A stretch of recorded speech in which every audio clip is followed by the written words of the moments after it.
Hello and welcome back to Dwarf Fortress.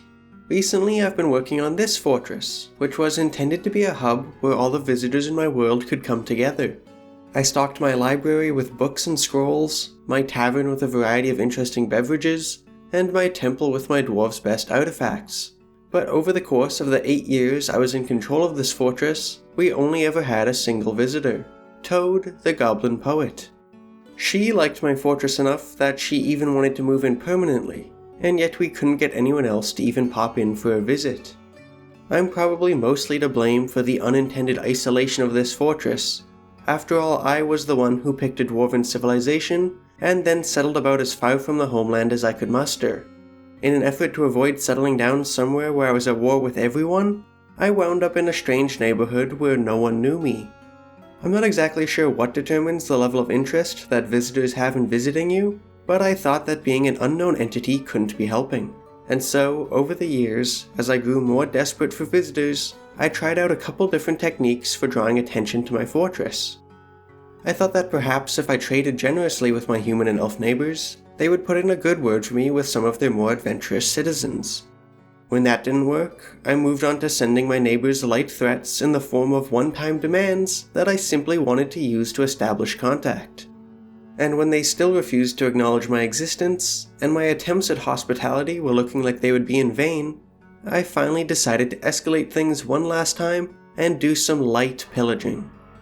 That successfully captured the attention of the humans and elves, but that attention unfortunately didn't translate into any more visitors.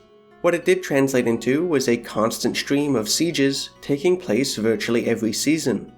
The goblin attacks weren't my fault specifically, I never aimed to establish contact with them, but the elf ambushes and human sieges were definitely on me, and all three together posed a bit of a problem for my fortress.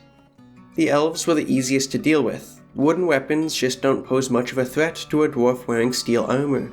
But they still acted as enough of a distraction that during one of their attacks, we lost a child to an opportunistic goblin snatcher.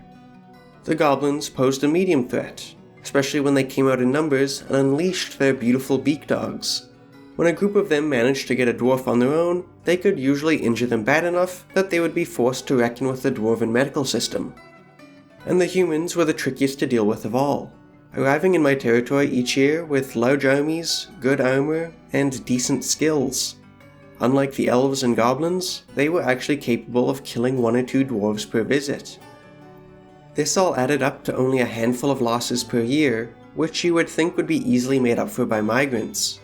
But just as the flow of visitors had never really found their way to my fortress, so too had my stream of migrants dried up just a couple years into running this place. This meant that there was a tug-of-war between the number of children being born in the fortress each year and the number of dwarves dying, and the number of dwarves dying was winning. To make matters worse, it was my soldiers who were bearing the brunt of the losses, and legendary swords dwarves don't exactly grow on trees, so as the population was falling, the fortress was also becoming less able to defend itself. After a couple years of constant battles, and in the face of all this information, I knew there was only one real thing to do. Lock the front door, and keep my self-sufficient dwarves chugging along underground. We had gone from unintentionally isolated, to intentionally accessible, to intentionally isolated, and it all happened because I wanted visitors to come stay for a while. No good deed goes unpunished, and no good plan goes undisturbed in Dwarf Fortress. As far as my dwarves are concerned, they should really be thanking their lucky stars that my plan to use them as staff in a visitor hub only resulted in them being abandoned in the world's most vulnerable vault, instead of them being disgracefully killed by elves or something equally terrible. I'm sure they'll have a great time down there now that I've retired. They just probably shouldn't try to have any guests over for a while. Thanks for watching, an extra thank you to those of you who support me on Patreon, and I'll see you next time.